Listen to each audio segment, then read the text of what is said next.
I must have clicked and missed. Hello, everybody who's just joined this second live stream and immediately been sworn at.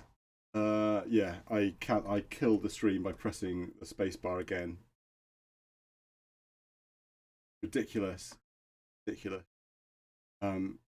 It's not even a hotkey. It's not like something that I've set. It's just a default Streamlabs, seemingly. Okay. We are in the Fleur d'Or Drinks Club, and last time, I think all we did was just look, and it came up with this description here. What makes this place technically a drinks club rather than a bar? It's licensed to serve letter manufactured food and drink, etc. The bartender is in the middle of showing her homonym paddle to a patron holding a gin and tonic. The other patrons are scattered around the room at small tables, drinking or talking. So let's look at the paddle. Who had the idea of hitting things to make them swap with their homonyms? I couldn't guess. Nonetheless, the toy,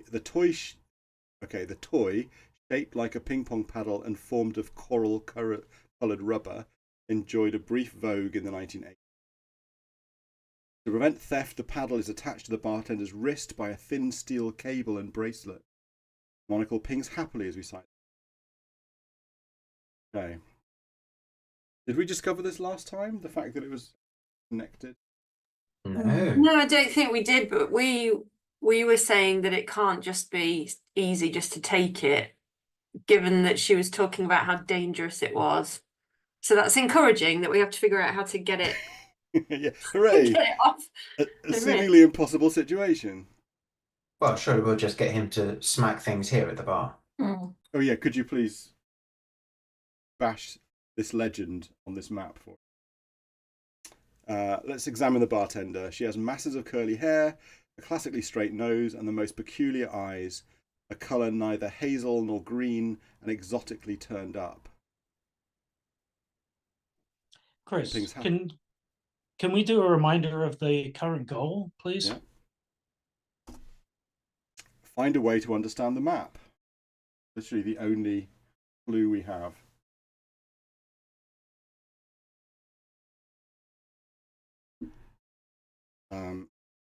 Talk to bartender. We already have the attention of the bartender, not to mention the curiosity of the patron. What if you hit something that doesn't mean anything else? The patron asks, like a chicken. Nothing, she says. That's safe. As though to demonstrate, she smacks the paddle against her left buttock. See, I don't get changed into a different bartender. Want to try? She holds up the paddle as though she's going to tap him with it. My name's Mark, he says. Maybe not then, she says, laughing brightly. It's just not safe. Don't do that. I'm going to give the map to the bartender and or offer map to bartender. Look. We draw the bartender's attention to the map of Slangovia. This, she says, looking a little surprised. You want it converted? Why not? No reason, she says. Just I did the same item a few hours ago for a gentleman. Really hot with these amazing eyes. Whatever, you say, before she can get any more excited about Brock. She smirks. Then she taps the legend with her paddle and it transforms into a proper map legend. That was a little dangerous, wasn't it? Mark asks. If you had tapped me with that thing, wouldn't I be a giant X on the carpet now? Not for long, the bartender says. I do have some restoration gel for emergencies, or I could just hit you again with a paddle. But there would be an incident report and I could lose my license, so yeah, better not. I'd like to thank the bartender. Could we have just put restoration gel on the legend?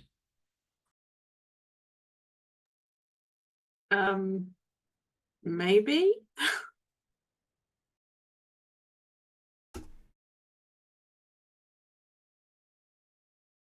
Yeah, because originally it would have been the proper map legend, wouldn't it? Okay. Rub gel on map. We dip out a pea-sized quantity of gel and rub it gently on the map of Slangovia. Alas, nothing happens.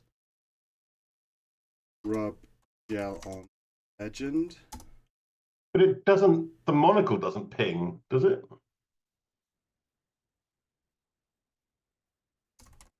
Okay, fine. So No, doesn't work. Yeah. Yeah, the monocle pings when we look at the legend. So I guess the legend we start with is the original form of it, because it's stuck on top of the original legend. It's like stuck on top, I guess. So it is actually a thing. Yeah. Okay. I don't know. Anyway, So I guess she must have converted it into a map legend.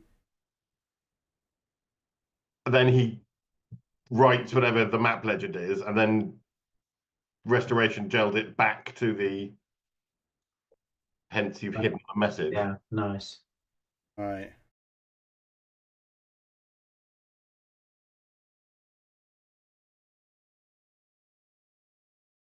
Okay, well, that's basically the thing. You just give the map to the bartender and he does it for you. So the conversation between the patron Mark and the bartender continues. Mark looks thoughtfully into his gin and tonic. I hear that sometimes the Bureau turns people into inanimate objects as a criminal sentence. Is that true? For the first time, the bartender looks uncomfortable. I just pour the drinks, she says. Hey, you're almost out there. Let me give you a refill. Busies herself getting down the Bombay Sapphire, refilling his drink. You ever tempted to paddle the Sapphire? Mark asks. Should be worth a lot. Alas, jewelers tend to check for authenticity around here, she replies. Now we're back to I'd like to thank the bartender, and our score has gone up by 1 point. Thank you. Don't mention it, she says. It's what I do. Do we want to try to convert the piece in the jigsaw, or make the jigsaw or something? We read the legend. Yeah, we should do that for sure. Oh, yeah. Should we just read the legend, or should we hand everything we've got over to the bartender?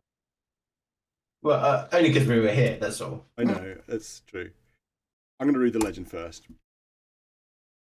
This legend has been edited from its original form, replacing the words like hospital and restroom with other handwritten labels. Invite, got, 11, out, tea inserter, etc. By arranging the words of the legend in the order in which the icons appear along the main street, we arrive at got invite, tea inserter demonstration, out, 11 a.m. Of course, it's already long past 11 a.m, so Brock's plan clearly went wrong. If we're going to go after him, we'll have to go to the tea inserter demonstration ourselves. The catch is that, as dangerous new technology, it's held inside the Bureau and requires a special invitation to enter. I think I know where we can get one, though. My advisor, Professor Waterston, that's the person overseeing my graduate research, was also invited to the demonstration. We might be able to get his. The score has gone up by 3 points, now 45. We have lots of goals. And we have 3 goals. So we need to speak to Professor Waterstone and get his invitation to see the tea inserter, gain entrance to the Bureau, and find Brock.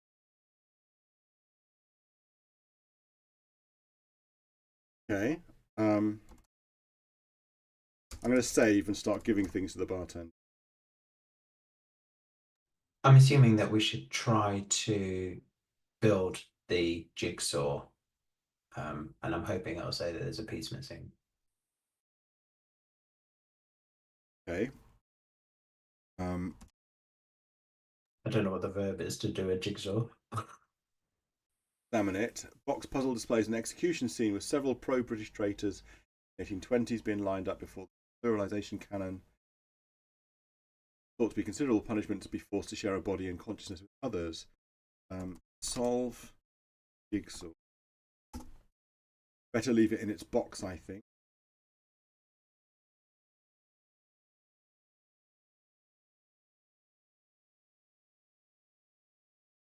Give jigsaw to bartender, first taking the jigsaw. Check this out, we say, holding out the jigsaw for inspection.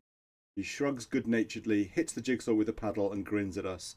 We look down at what we're holding. It's a portable power saw with the ability to slice right through wood or plastic. DeWalt cordless, if you're interested, with a massive battery.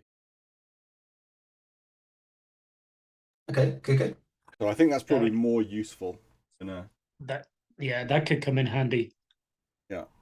Not sure for what, but the other thing was the piece, wasn't it? Yeah, maybe this is Mike's gun. It is, yeah, maybe. Oh, do we have it?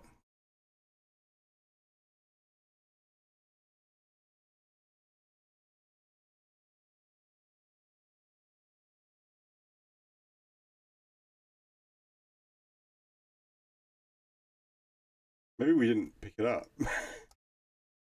It was okay, we have a ball in the shopping bag still.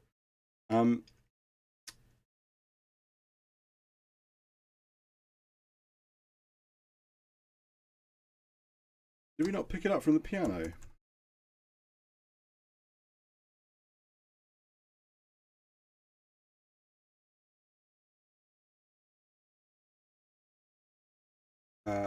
I'm back in the lobby.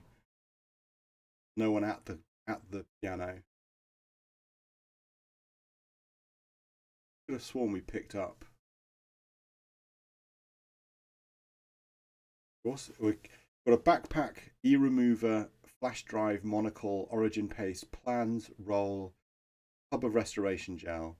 We're also carrying some ale, an asparagus, a ball, a pair of Britishizing goggles, some chard, gas, guidebook to Anglophone Atlantis, a heel, a jigsaw, a jotter, a letter, a lime, a map of Slangovia, a pear, pick, poppy, shopping bag, bread, a stuffed octopus, a twig, and a yam.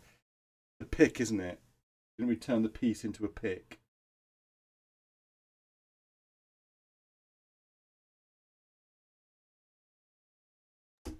Where did the shred come from as well? Oh, what was the shred? We made it a shed. Oh, that's right. We turned the shed into a shred. There you go. Well, It was the bus station, wasn't it? It was. Okay, so we have the piece back. We rubbed gel on the pick. Give us the piece back.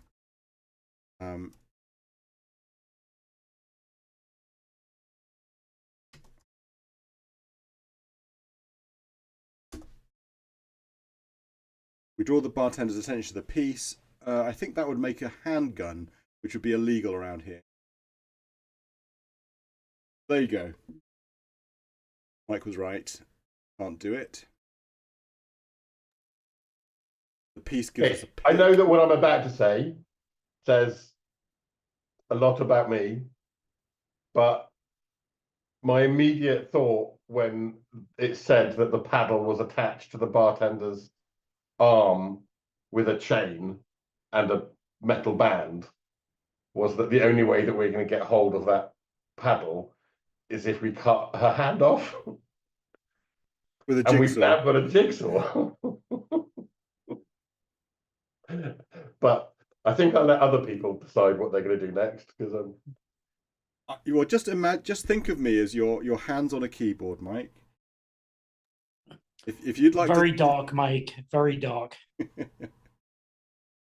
Sever bartender's hand with jigsaw.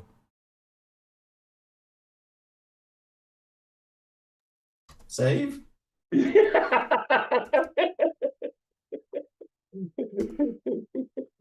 Not a verb it recognises, luckily. Oh. To sever. There is no to sever. I could say cut. Well, I think we just, as with the rest of this game, just carry on. Yep. Doing the obvious thing. Yes. Sorry, Rosie. It was not really the puzzle to end all puzzles. Not very exciting, was it? Oh. Do we want to go and cut that bush at some point as well by the beach? With a jigsaw. Just go around weeding with a jigsaw everywhere. It might not be that easy to get back there because we need to drive back past the crowds to get there. Our car was packing in. Maybe that's something I'll do. Experiment in between sessions. In the meantime, though, let's go to the university. East.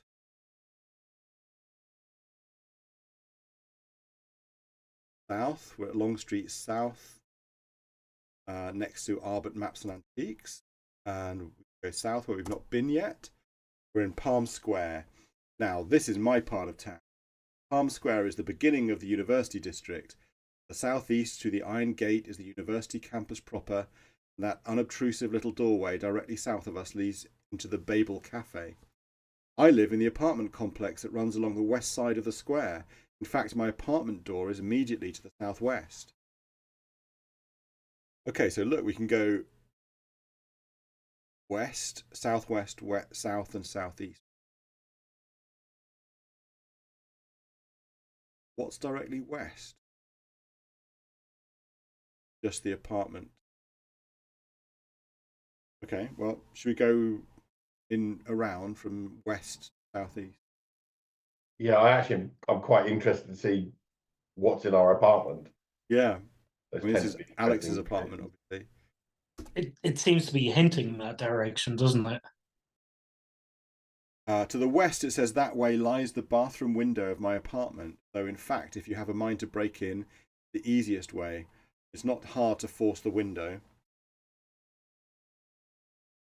Nah.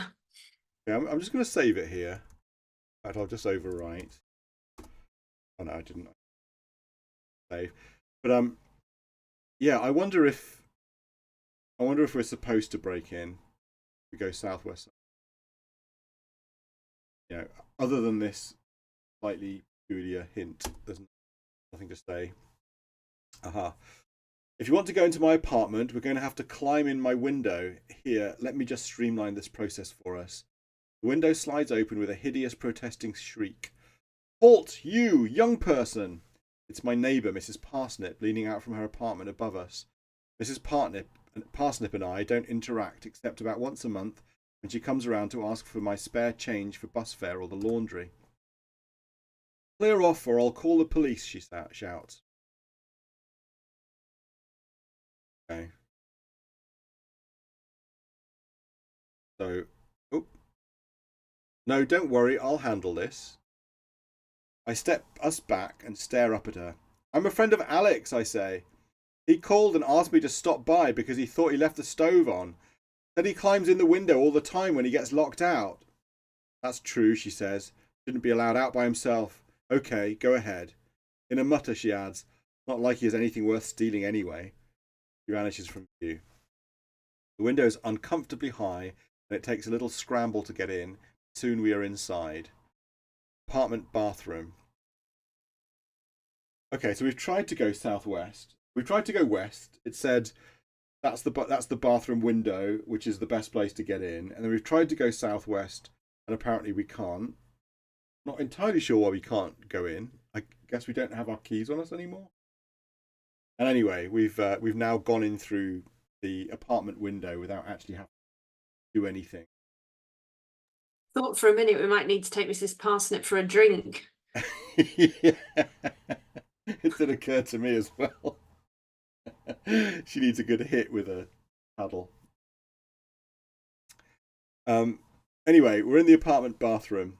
An antique nightstand of my mother's, which does not actually fit anywhere near my bed, is jammed into one corner of the bathroom. There are a key and a ring on the nightstand. The bathroom window gives some weak sunlight. We could climb back out the window, or we could go south into the rest of my apartment. Okay, well, let's get ring key. Look at the nightstand. It's wobbly, scratched and chipped, which is the state in which my mother likes her antiques. Look at the key.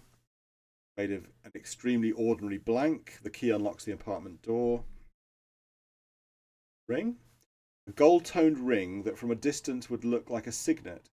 In fact, the face of it is figured with the symbol of the university, an owl biting the letter A in its beak.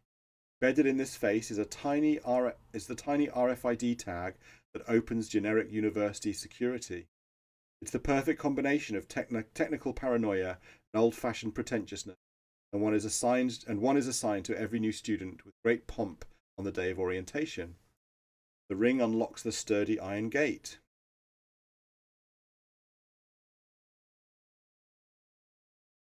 Wear the ring then, and go south into the apartment. I should point out my copy of the problem of adjectives. I should have taken it back to the library. I meant to take it back to the library, but there just wasn't time. The last couple of hours before I came to meet you were frantic.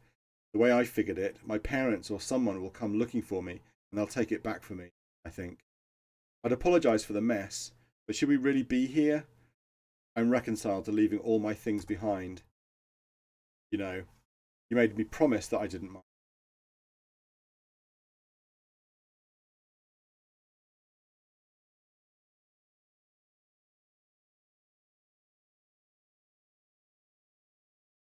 Search the apartment. We unlock the apartment door. We open the apartment door.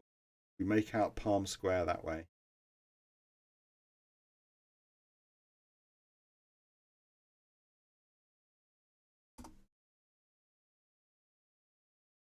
Book. Problem of adjective. Oh, okay. Looking at the apartment, my futon is on the floor in the opposite corner. On top is the problem of adjective. It's an efficiency. Note the kitchen area with all the usual appliances in one corner. My mother attempted to provide a microwave, rice cooker, toaster, waffle iron, and julienne fry maker, but I pointed out that these objects would triple populate the 2 square feet of available counter space. There are Journal of Third World Economics and Studies in Primary Language Acquisition on the counter.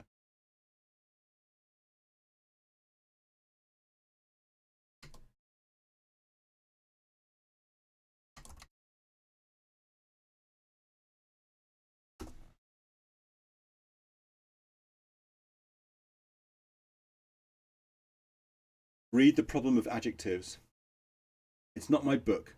It belongs to the department, as we can see from the fact that it's stamped Language Studies Department Seminar Room inside.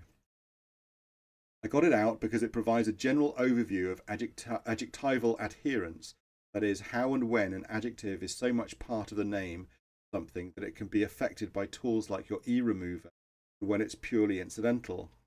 I see I may be losing you. Shall I put this in layman's terms? I think we've come across this before, right, where we've tried to manipulate a word, but it can't be separated. The short version is, I want to design a language with spelling and pronunciation selected so that valuable resources like food, water and clothing can easily be made from available resources, and pollutants such as plastic, garbage and seawater. There are major problems in constructing such a language because ideas like pure and potable and healthy tend to be specified by adjectives rather than by nouns. English doesn't have one colloquial word that means pure water. But I believe that a correctly constructed language that incorporated the concept of pure water into a single word would be exceptionally powerful and might transform the third world. Wow, okay.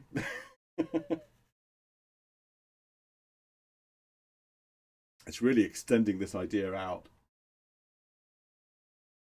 Should we look at the other 2 books? Sure.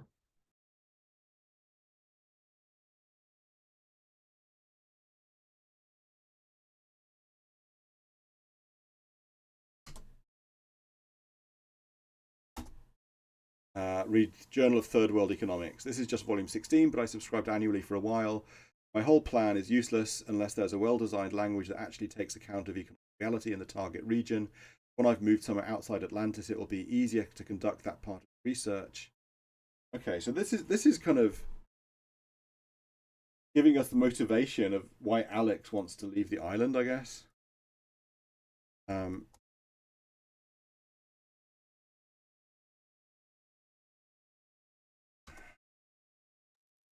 Yeah, and it's also sort of reinforcing this notion that it's like a police state, that he can't leave. Otherwise, why doesn't he just leave? He's got a perfect, Yeah. He's got a good reason to leave. He wants to go and do some research. I guess, yeah, movement is restricted. Reed studies in primary language acquisition. This is a little outside my field, but I've been trying to work out the feasibility of my plan perspective of language teaching. Okay.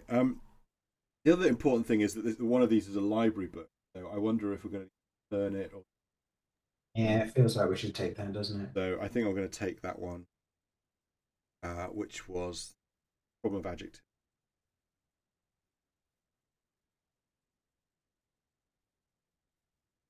Okay, we get it. Might as well return it to the department seminar room as long as we're going that way.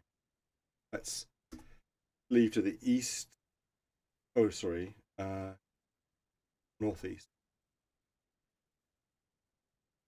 Northeast of the apartment door. We're about to when the door to the street opens and my mother walks into the room.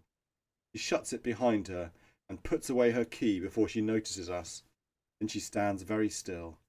For about a quarter second, she considers calling the police. But I can see that worry passing away again and takes in our clothing, age, and general demeanour.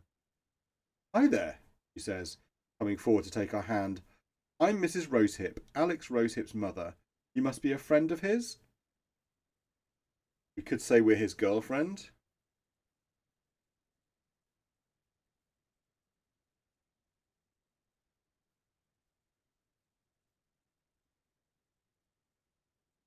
Yes, sort of. We've been on a few dates. That's you and I.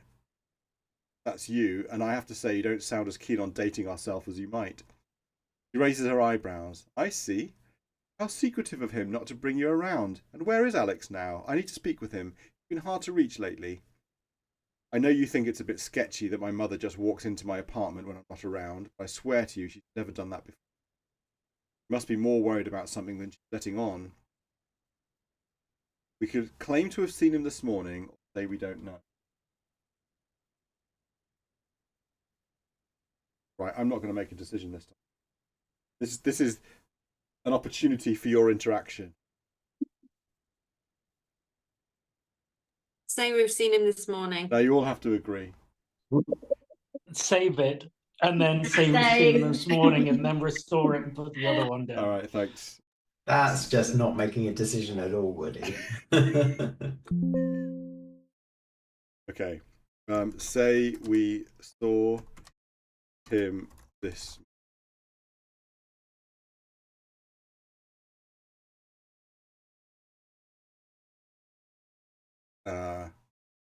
Claim to have seen him this morning. Claim to. So I guess the one thing about claiming to see him this morning is that it's an opportunity for us to be discovered, because she might know that that's not true.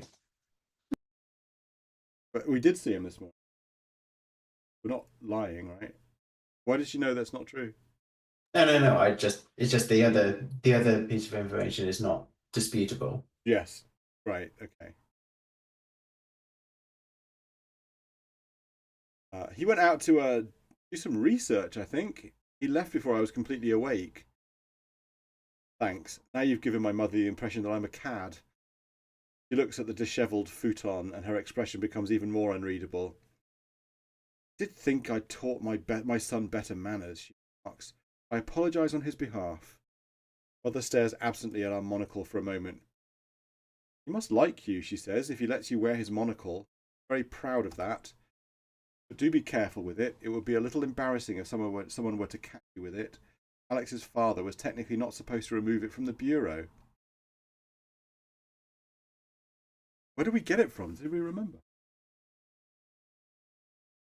Wasn't it just in Alex's backpack? Yeah. Okay. Agree to take care of the...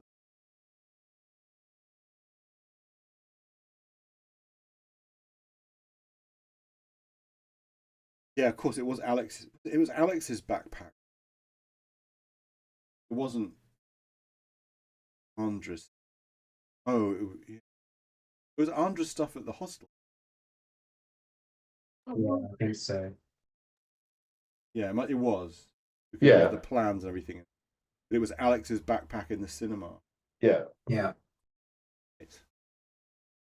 Okay. I'll be very careful with it. I knew you would. Mother picks her way to the refrigerator, which she opens, revealing only some yogurt. Evidently not planning to have dinner at home this evening, she comments. We could explain we might go out. We were thinking of going out. Were you? She says lightly. Then you're definitely going to see him this evening. Where do you have reservations? There, see, I wish you wouldn't embellish on your own. I'd like to claim he didn't say. She's going to invite us to her house. Just tell her that actually I'm lying. We were just going to shag all night.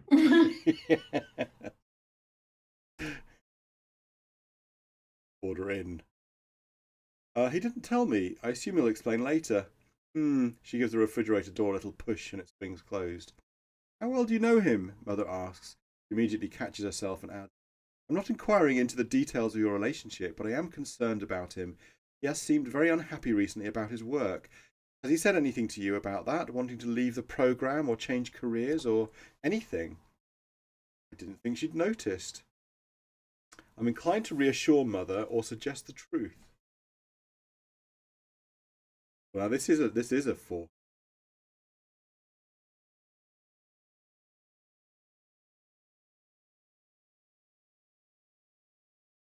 I'm tempted to go truth.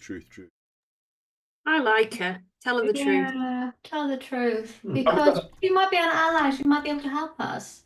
The whole conversation with her, I've got the impression she knows what's going on anyway. I don't know why. It just feels like that's. Well, you think she knows that we're actually in it, 2 people in one body, and one of them's the son? Yeah, maybe. I don't know. That might be stretching things a bit too far, but I don't know.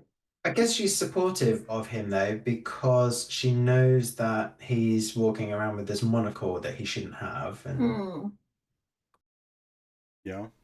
and she cares enough to tell us about it as well. Yeah. And maybe she married a bit of a maverick, because his dad shouldn't have taken the monocle out of the bureau, should he? Yeah. Well, it's not the kind of exactly. thing a company man does.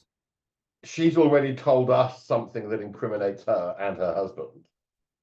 Was that intentional to get us to be honest back? But Hey, by the way, I'm actually half your son. He's in here with me. Yes. I know him really well. Well, she obviously she's worried about Alex, and she knows that Alex has been doing this research and wanting to kind of get out, and she's worried that he's quit the university or his university course. But actually, of course, the reality is he's quit more than that. So let's suggest the truth. Why?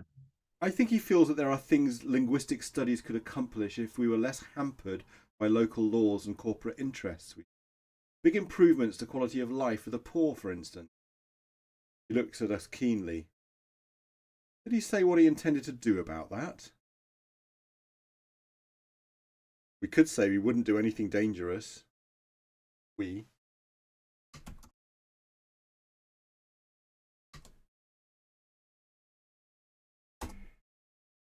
I'm sure he wouldn't do anything dangerous, we lie. After all, his ideas wouldn't be useful to anyone if he were arrested. No, of course. But I think she knows we're lying about something, even if she's not sure what that something is. Mother spaces out a bit, contemplating our role. This is where we should have put everything in the backpack, isn't it? Well, Mother says, I'd better go. If you do see Alex, tell him to call me, please. It isn't an emergency. But you can tell him there's a bit of bureau business I'd like to discuss with him. We nod, and suddenly it is borne in on me. This may be the last I see of my mother in a lifetime. I'm trying to memorize the exact cut of her hair and the way her expensive Italian heels tap on the floor. And meanwhile, she is going out completely indifferent to the moment. I could have stood for our previous meeting to be the last one. We had dinner and she hugged me goodbye then. This makes it all much, much worse. And you're nattering at me in our head, asking what she meant about the bureau. It might be, I guess, that they've been watching me and that she got wind of it, but that would be likely. But if so, it doesn't matter, not anymore. Not even visible through the window any longer.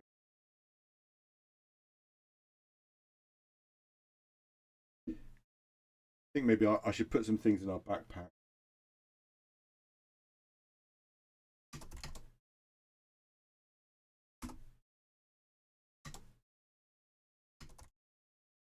Where was it then? I mean, you've got like one or two things in a backpack, and we're carrying everything else in our hands, just like in a big pile of stuff. Doesn't it say quite often that the backpack's just hanging open so everyone can see what's in it? Yeah, we've got. We don't want to walk into the bureau with a lot of this stuff In our out, do we? hands. No. Or even just on show. No. I mean,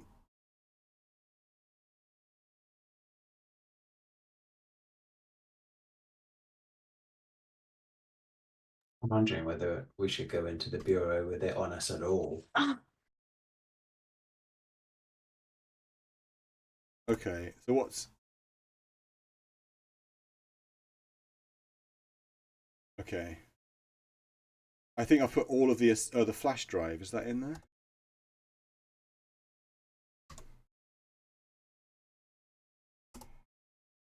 Yeah. So all of the essentials are in the backpack. E-remover, the flash drive, the monocle, the origin paste, the plans, the roll, the tub of restoration gel. I also put the Britishizing goggles in there. And everything else is we're just carrying it loose, I guess. You're still holding the goggles.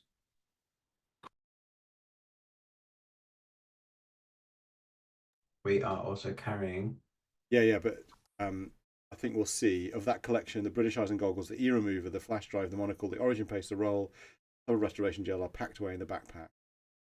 It splits our inventory into essential items, and then it tells us what of those things is in the backpack, and then what is in the shopping bag, then what we're wearing. So I suppose the monocle is the only other thing that we probably want to hide at some point. The monocle is in the backpack. I've put all of the essential things in the backpack. Okay, cool. Including the monocle. I mean, we could put all of this other crap in the shopping bag if it makes us feel better. You make us a bag full of. Or we just, I mean, maybe we're just very good at balancing things. Yeah. Okay. Palm Square, blah, blah, blah, blah, blah. Yeah, this is back where we were. So the cafe is directly south of us.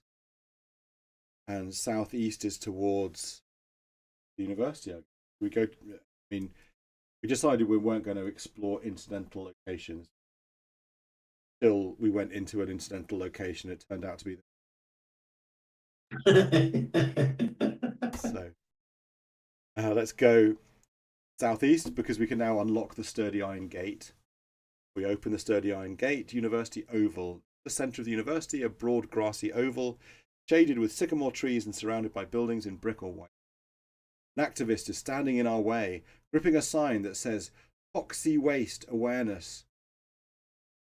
Immediately south of here, the building where I spend most of my time, Samuel Johnson Hall. Do you have a minute to help save the environment? The activist asks brightly. I'd like to say no or say yes.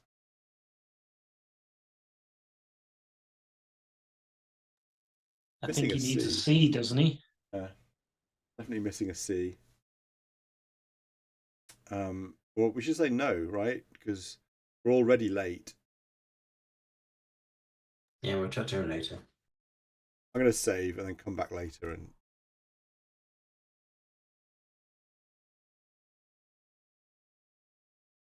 Sorry, I'm in a hurry, we say. Evidently, she has a greater than usual flair for drama because she refuses to be brushed off that easily. You're in a hurry now, she says, but in a few short decades you'll be much too late. Please, for the good of the planet. She sets down the sign in order to free her hands for more expressive answers. Listen, we're trying to gain financial support to make a major advertising campaign pushing through the concept of toxic waste throughout the Anglophone world. If you know anything about linguistic efficacy, I'm sure you can imagine the implications. I can, in fact, imagine the implications, probably a little better than she would like. Toxic waste. We could encourage the activists to elaborate on the implications.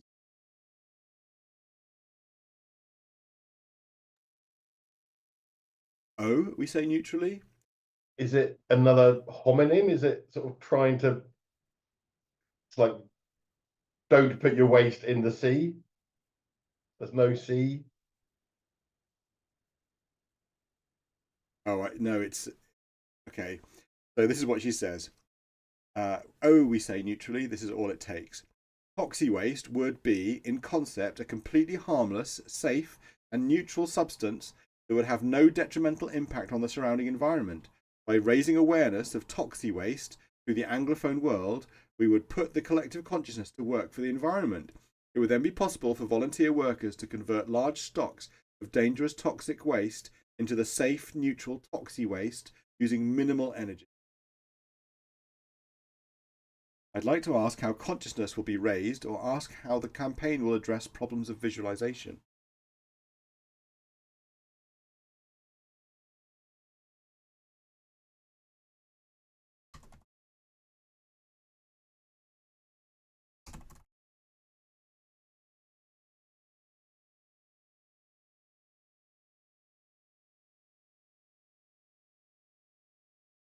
Thanks.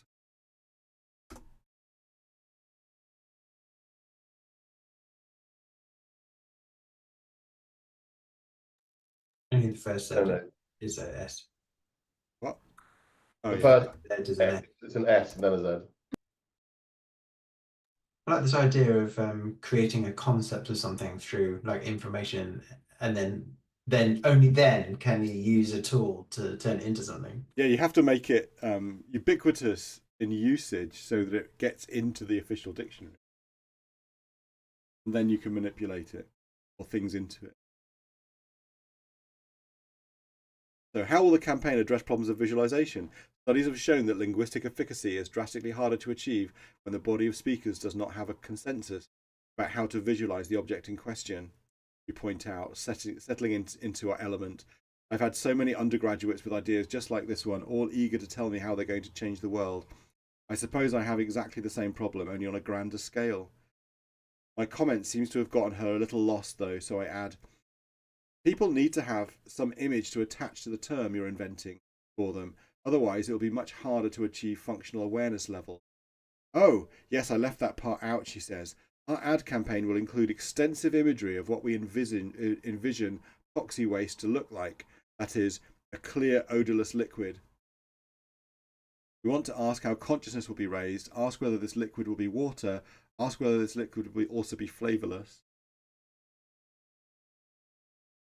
I suspect we have to go through this because we could try going south and just avoiding it. Let's see. Oh no, we can't. Fine. The activist seems to have given up on convincing us and lets us go by in peace. Well, you always had the jigsaw. I mean,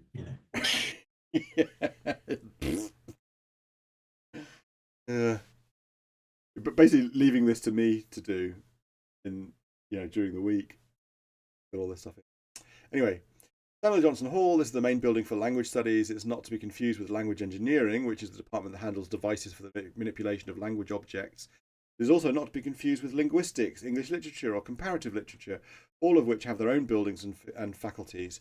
Language studies applies itself to questions of linguistic efficacy, chiefly, at a social and anthropological level.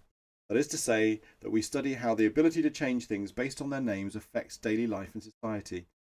The department office, with several professorial offices leading off of it, is to the southeast. Southwest is the seminar room where many of the upper level courses occur, and which also contains the department library. Downstairs is the basement where the graduate students and junior instructors are. On the wall hangs a framed photograph of Professor Waterstone with the words "shapely chair" in big letters under. That please.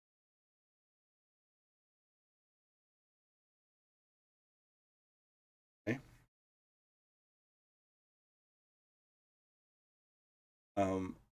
Southwest to the seminar room, and we'll drop the book off.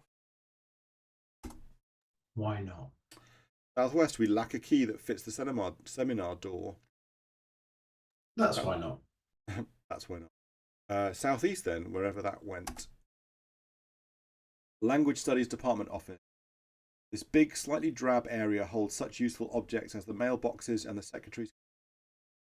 On ordinary days, the secretary would be in as well, presiding over affairs. The offices of individual professors lie north and west. The department printer also sits on the U-shaped desk.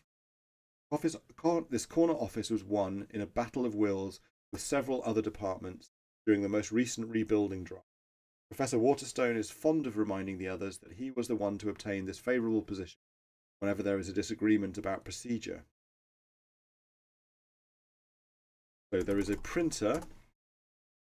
The network printer handles output for all the computers in the department. The indicator lights glow red to indicate that the paper drawer is empty. The printer is currently switched on. The paper drawer is closed.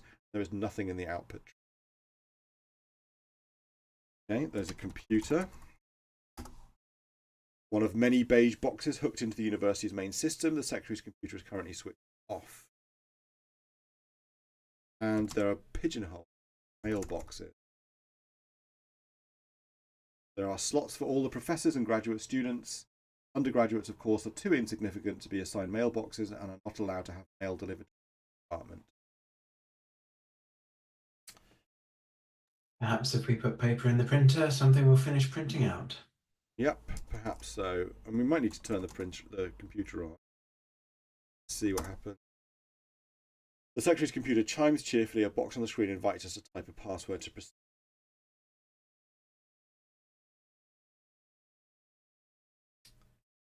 Something we're going to have to figure out, maybe. We don't have any. Do we have any paper? I mean, we did make a ream of it. Oh, yeah.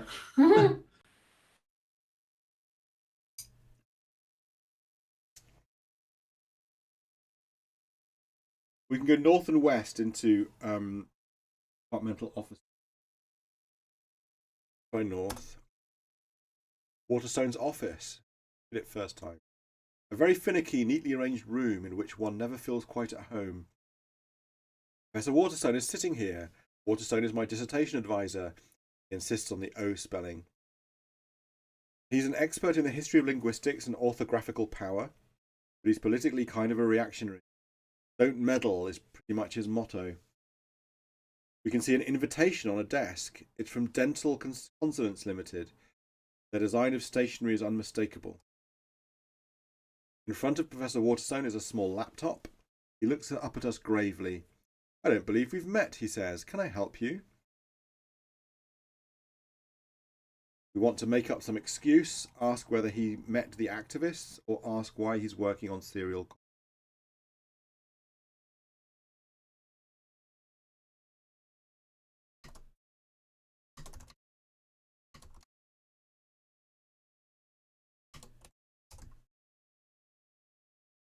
Why he's working.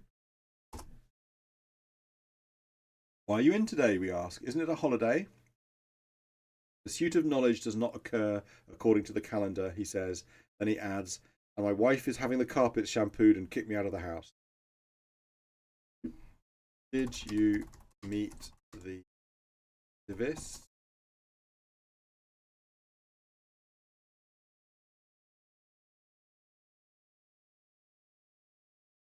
Ask whether he met the activists. Did you run into those activists outside? Sadly, it's our misfortune constantly to encounter people with no concept of what language manipulation can and cannot do, Waterstone says. He really seems to be in a bad mood today, even for him. Maybe a fight with the wife or a nasty letter from the dean. There's a brief pause. Look, I really must work on this, says Waterstone, chasing us to the door. Perhaps someone else in the department can answer a few of your questions. I believe I saw Professor Higgett earlier, and Professor Brown is usually in his lab downstairs. I'm sure he's not working on anything too urgent. Goodbye. The office door closes with measured firmness behind. Through the window in Waterstone's door, we can see him turning the lock. When he catches us watching, he gives a tight, unfriendly smile and goes back to his desk. A moment later, the printer whirs thoughtfully. We're back in the Language Studies Department office. Have a look at the printer. Nothing in the output.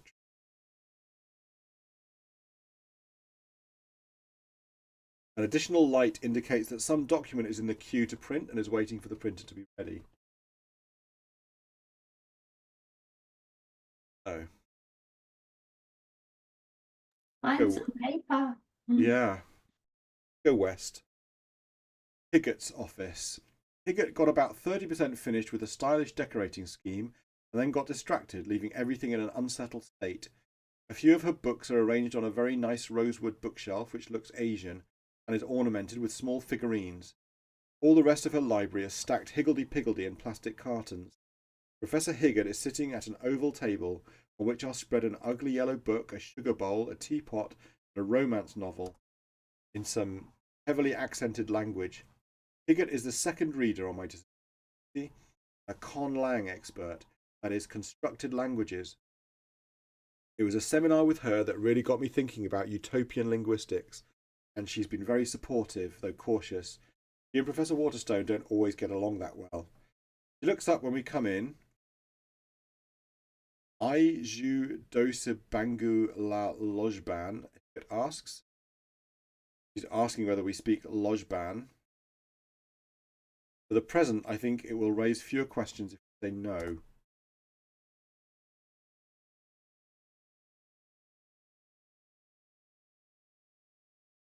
Love to see you try and type in Lodgeban.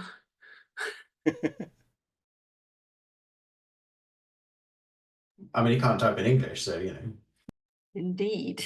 Thanks. I'm just trying to work out whether lodgeban is a... I mean, it looks like the word language is in there. Yeah,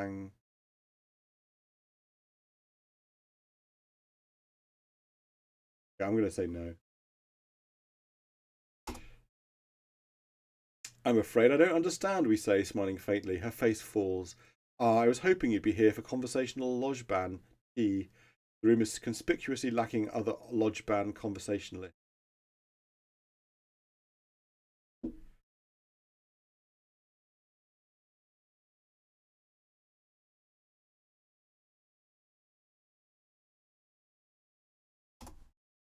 How are you, we ask. Forgive me these irrelevant questions, but I haven't seen Professor Higgett for a few days, and she's one of my favourite people in the department. I worry about her a little. She looks taken aback, as though trying to figure out whether she knows us. Then she shrugs this off and decides to proceed as though she does. Oh, you know, she says, it's that time of year when the energies run out, and the students have to be prodded with an electric rod to get them to do any work. And then I've got this book I've got to write, and Professor Waterstone keeps talking about how next year he would like to take a break from being Director of Graduate Studies. Ask would be so bad about correcting it. What would be so bad about being Director of Graduate Studies? I ask, a little surprised. I always thought she liked graduates. Nothing. It's just that I have this book I should be writing, and Professor Waterstone has done the job for so many years that she pulls up short, apparently remembering that she doesn't actually know us at all. Very experienced, and I'm not sure he would enjoy watching someone else do it differently. Concludes tactfully, our personal styles are not very similar. Brief pause. I'd offer you some cucumber sandwiches, Professor Higgett says, but I'm afraid I ate them all. We want to ask whether she might let us into the language studies seminar room, ask how we might return a book, or ask which conlangs she... Okay. Sounds like returning the book has become our key, doesn't it? What are you going to say, Rosie?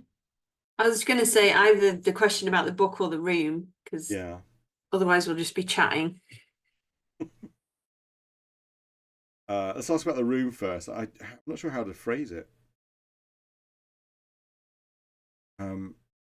Ask if she let into room. Could you possibly let me into the language studies seminar room? There's something I'd like to do in there. Do you have some student ID or something? You see, and this is a little embarrassing. I'm afraid I'm not quite placing you at the moment. I'm not supposed to allow students into that room unless they have some affiliation with the department. Of course, we don't have any ID and no prospect of getting any, but you might be persuaded by some other evidence of affiliation. Show ring. Here, have a look at this, we say. Professor Higgett doesn't have the same response. Okay, book then. Go book. Which book do you mean? The ugly yellow book, the romance novel in some heavily accented language, the problem of adjectives.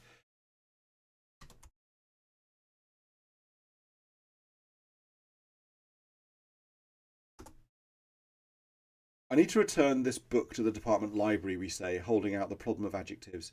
Oh, yes, all right, she says. Did you like it? It's a good overview of the subject, don't you think? I'm afraid the author once annoyed Professor Waterstone at a conference, or we might have had her around to speak at one of our colloquia.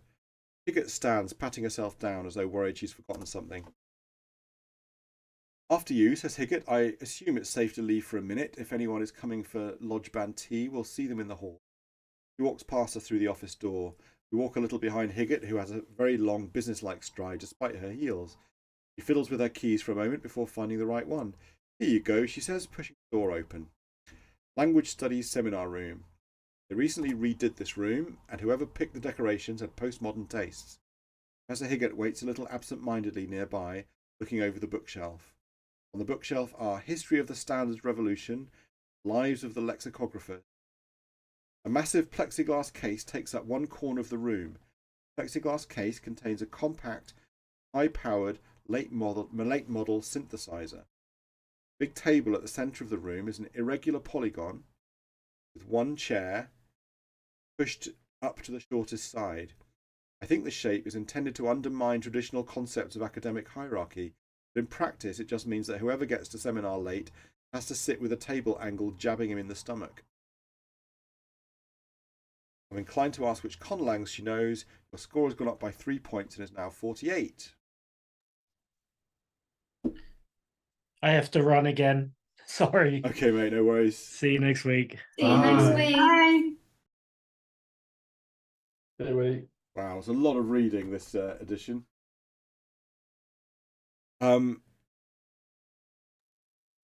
Let's look at this synthesizer.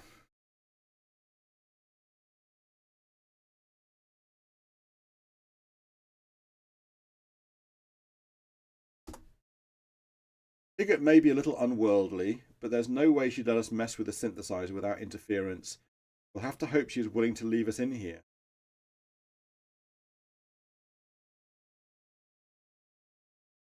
This seems like a bit of a puzzle.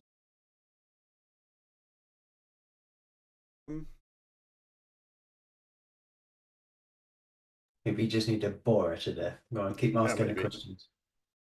Well, we need to see somebody who speaks the right language, I guess. yeah, or just wait until someone passes. It's going to her coffee morning, whatever it is.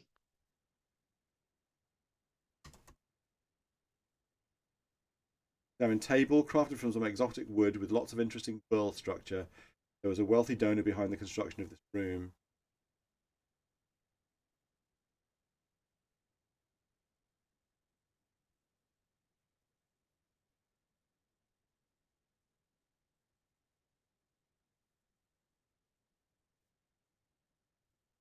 I mean, I guess we should just put the book on the bookshelf. What's the book? Something about adjectives. Adjectives or Problem with something? adjective, yeah. But adjective bookshelf. Can't see what you're talking about. The problem of adjectives.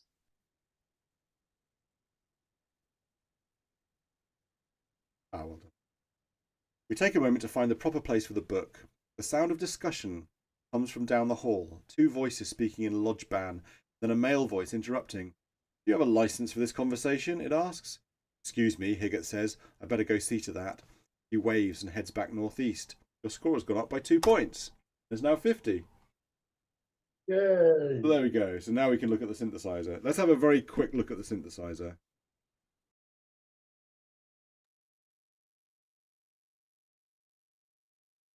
It is designed to accept 2 items and then be turned on. It is shiny and white, looks a little like a bathtub for very short people.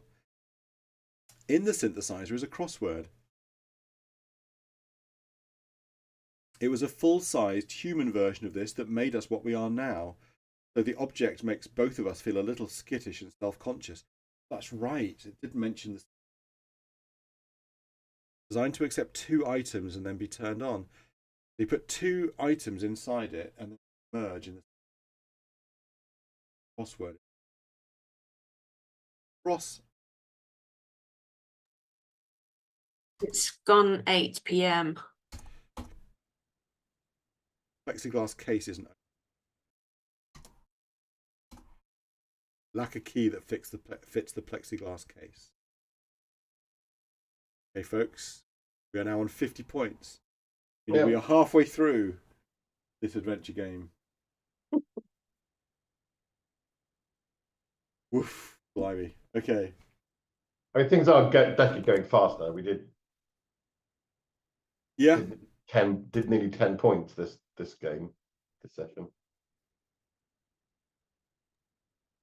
I mean, we're still discovering so much. We're still discovering new locations and still so much exposition to go through.